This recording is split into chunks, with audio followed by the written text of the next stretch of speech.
Sebagai sebuah kerja sosiologi, sesungguhnya itu sudah dilakukan jauh lebih lama sebelum kata sosiologi itu juga muncul di barat, dan itu dilakukan oleh seorang filsuf, seorang ilmuwan muslim bernama Sahabat PS, bertemu kembali dengan channel Perspektif Sosiologi. Tayangan kali ini adalah lanjutan dari seri diskusi, perbincangan, pembahasan tentang sosiologi Islam.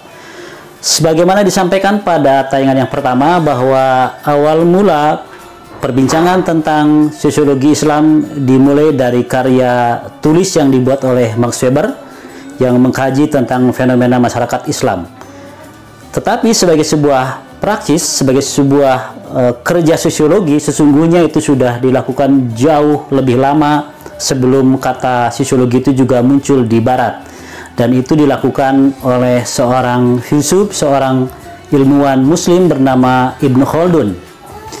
Buku yang saya pegang ini adalah karya dari Ibnu Khaldun berjudul Muqaddimah, yang isinya menjelaskan tentang bagaimana Ibnu Khaldun melakukan riset, melakukan dokumentasi, melakukan analisis tentang kehidupan masyarakat di Afrika. Jadi tayangan ini akan menjelaskan apa yang dilakukan oleh Ibnu Khaldun yang dijelaskan dalam buku Muqaddimah seperti itu. Saya tidak akan menjelaskan secara detail argumentasi-argumentasi yang disampaikan oleh Ibnu Khaldun, tetapi memberikan sebuah highlight, gambaran secara umum tentang apa yang dilakukan oleh Ibnu Khaldun, meskipun pada buku yang ditulisnya tidak pernah menggunakan istilah sosiologi, tetapi sesungguhnya ini adalah sebuah pekerjaan, sebuah kompetensi, skill, keahlian yang sekarang disebut sebagai sosiologi. Baik, Ibnu Khaldun itu hidup di Afrika, juga pernah mungkin ke Eropa ketika berada di Spanyol, perbatasan antara Afrika dan Eropa di Maroko, dan itulah yang nanti kemudian direkam oleh Ibnu Khaldun dalam tulisan-tulisannya. Ibnu Khaldun mengamati proses jatuh bangunnya pada masyarakat kesukuan yang ada di Jazirah Afrika, dan ditandai oleh misalnya ada satu dinasti tertentu, kelompok suku tertentu yang bisa menguasai sebuah wilayah, kemudian menjadi sebuah kekuatan penguasa di wilayah tersebut, tapi kemudian mengalami pasang surut dan diambil alih oleh suku yang lain. Nah, kompetisi itulah yang ingin dijelaskan oleh Ibnu Khaldun, yang menjelaskan bagaimana situasi dalam masyarakat kesukuan di Jazirah Afrika dan juga mungkin di beberapa negara muslim seperti di Arab dan lain-lain. Dalam bahasa Al-Quran misalnya itu ada disebut dengan Qabail. Dalam surah Al-Hujurat itu menunjuk pada suku-suku, kelompok-kelompok suku yang ada di Afrika. Nah, Ibnu Khaldun melihat bahwa dalam masyarakat kesukuan itu nanti akan dibagi menjadi dua bentuk atau tipologi kumpulan suku tersebut. Yang pertama ada yang disebut dengan Badawah, atau dalam bahasa lain disebut dengan Badui, juga ada yang disebut dengan Hadoroh. Hadoroh ini adalah sebuah konsep yang lebih maju dengan karakteristik yang lebih urban, lebih kekotaan. Jadi, dalam masyarakat kesukuan, biasanya terjadi sebuah proses perpindahan yang dilakukan oleh suku-suku tersebut, atau disebut dengan istilah nomaden. Mereka akan berpindah dari satu tempat ke tempat yang lain, dengan tujuan mencari tempat-tempat, wilayah-wilayah yang memiliki sumber daya makanan, memiliki keamanan social security yang mencukupi sehingga mereka akan tinggal di situ. Namun ketika kebutuhan makanan sudah habis di lokasi tersebut, kemudian juga ada ancaman dari wilayah-wilayah yang lain, maka suku tersebut akan berpindah tempat. Itu yang disebut sebagai karakter nomaden dalam suku-suku yang dijelaskan oleh Ibnu Khaldun. Nah, dalam proses merebut atau mengambil wilayah yang baru, yang lebih subur, yang menyediakan sumber daya alam, maka suku-suku tersebut akan berkompetisi dengan kelompok suku yang lain. Nah, dalam proses seperti itu terjadi konflik, terjadi persaingan dalam memperebutkan wilayah yang subur, dalam menguasai lahan, dan dalam analisis Ibnu Khaldun, suku yang bisa memenangkan proses kompetisi atau perebutan wilayah-wilayah seperti itu adalah suku yang memiliki tingkat solidaritas yang tinggi, yang disebut sebagai asobiyah dalam teorinya Ibnu Khaldun. Asobiyah itu adalah rasa persaudaraan yang dikaitkan pada identitas-identitas primordial seperti suku, etnik, asal darah, mungkin sekarang menjadi asal daerah juga.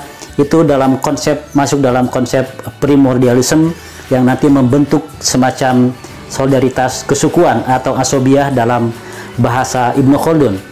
Jadi kata Khaldun, suku siapa yang akan nanti berhasil menjadi penguasa dalam kompetisi memperebutkan wilayah tertentu, itu adalah suku yang memiliki nilai asobiyah atau solidaritas primordial yang kuat.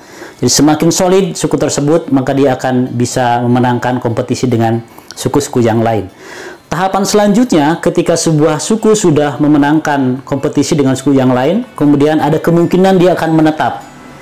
Nah, ketika menetap, yang tadinya adalah karakternya badawah, badui, nomaden, lalu dia akan menguasai sebuah tempat dan kemudian berkembang sebuah karakter yang lain dan memunculkan sebuah tipologi yang baru yang disebut sebagai masyarakat hadoroh atau masyarakat yang karakternya sudah menetap, tinggal di tempat tertentu. Nah, karena dia menetap, lalu akan membutuhkan beberapa fasilitas agar kebutuhan-kebutuhan keseharian kelompok tersebut bisa terpenuhi. Maka di situ lalu dibuat pemukiman, misalnya dibuat sekolah, dibuat aturan atau regulasi, dibuat berbagai macam kepentingan yang mendukung pada kebutuhan suku-suku yang sudah menetap. Jadi dari masyarakat yang badawah, karena dia kemudian tinggal dan sudah menguasai sebuah tempat, nanti akan menjadi masyarakat hadoroh. Dalam masyarakat hadoroh, karakteristiknya sudah berubah. Yang ini sudah lebih teratur, kemudian memiliki norma-norma, aturan-aturan yang menetap, kemudian memiliki fasilitas-fasilitas yang diperuntukkan untuk kepentingan mereka. Nah, sahabat semua, penjelasan dari Ibnu Khaldun juga umumnya dinasti-dinasti di Jazirah Arab, juga di Afrika, atau umumnya dalam sejarah masyarakat muslim itu mengambil pola seperti itu. Jadi dari proses penaklukan satu suku kepada suku yang lain, lalu kemudian mereka mendapatkan kemenangan, lalu menetap, membuat sebuah kekuasaan pemerintahan di situ, lalu mengalami periode kejayaan. Nah, periode kejayaan itu kemudian naik lagi pada tahap selanjutnya, umumnya adalah mengalami sebuah periode kemakmuran. Nah, karena mereka sudah makmur, biasanya ada kecenderungan untuk melakukan poya-poya, melakukan pesta-pesta, dan lupa pada proses awal perebutan dengan suku yang lain. Tahapan itulah yang kemudian nanti akan menjadikan dalam teori Ibnu Khaldun sebagai periode menurunnya sebuah dinasti kekuasaan dalam kelompok-kelompok suku seperti itu. Biasanya kalau sudah berada dalam situasi yang makmur, kemudian ada kelompok suku yang lain datang ke jazirah tersebut melakukan sebuah ekspansi dan terjadi konflik lagi, karena mereka sudah sedemikian makmur, lupa bagaimana cara mempertahankan diri, bagaimana cara perang, lalu kemudian dikalahkan oleh suku yang lain. Nah, ketika terkalahkan, maka akan terbentuk sebuah kekuasaan baru, sebuah suku yang baru, dan semuanya menurut Ibnu Khaldun berjalan secara siklus. Ini juga teori yang disebutkan oleh Khaldun, bahwa proses peradaban manusia berlangsung secara siklus. Jadi ada suku yang menaklukkan, lalu kemudian suku ini akan menjadi makmur dan berleha-leha dan lupa diri, kemudian ditaklukkan oleh suku yang lain.